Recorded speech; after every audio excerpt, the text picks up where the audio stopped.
V organizaciji Centra za izobraževanje odraslih in Sveta za invalide pri mestni občini je v Slovenj Gradcu potekal strokovni posvet na temo zaposlovanje in izobraževanje invalidov. Tema posveta je bila, ali so zaposljivi invalidi za delodajalce strošek ali civilizacijska norma. K sodelovanju so pritegnili predstavnike podjetij, organizacij in posameznike, ki se v lokalnem in širšem okolju srečujejo s temo invalidnosti. Invalidi pri iskanju zaposlitve nemalokrat naletijo na številne ovire. Kako ta gordijski vozel odvezati, so poskušali najti odgovor na posvetu za delodajalce, ki so ga pripravili sodelavci Centra za izobraževanje iz Slovenj Gradca skupaj z društvi in organizacijami, ki se lotevajo problematike zaposlovanja invalidnih oseb. Namen današnjega posveta je, da se še malo bolj povežemo v regiji, da vključimo različne deležnike z namenom podpore ranljivim družbenim skupinam. Torej, hočemo jih podpreti strani svetovanja za izobraževanje, torej dodatnega izobraževanja in pa potem tudi izboljševanja neke pozicije v delovnem okolju. Torej, več znaš, več veljaš, več kompetenc imaš na delovnem mestu, boljše lahko funkcioniraš in posledično imamo tule zmagovito kombinacijo za delodajalce in za zaposlene. Torej, zadovoljne zaposlene in zadovoljne delodajalce in uspešne, ker imajo njihovi zaposleni tiste stvari, ki si jih želijo in so njihove potrebe in želje zadovoljene. V Centru za izobraževanje s kraticom MOSIS so izbrali za prioriteto povečati informiranost delodajalcev in dostop vseh zaposlenih pri vključevanju v vseživljenjsko učenje. Tokratni posvet je bil že 5. na to temo.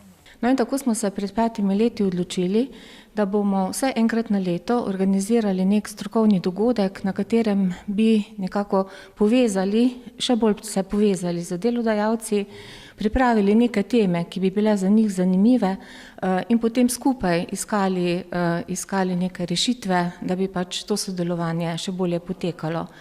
Vedno se obrnemo tudi na druge zavode, društva, ki se pa z neko problematiko, ki si jo izberemo za temo, srečamo.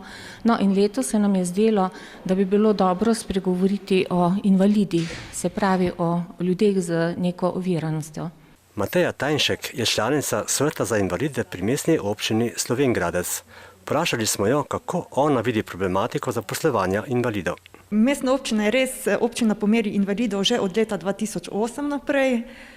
To pomeni, da se predvsem z občinske strani nekako zelo trudimo, da bi jim nekako čim bolj približali življenje v skupnosti. V skladu s tem pač smo sprejeli akcijski načrt dostopnosti ter pa strategijo dostopnosti, kjer pač sprejemamo neke ukrepe, da jim izboljšamo potem tudi življenje.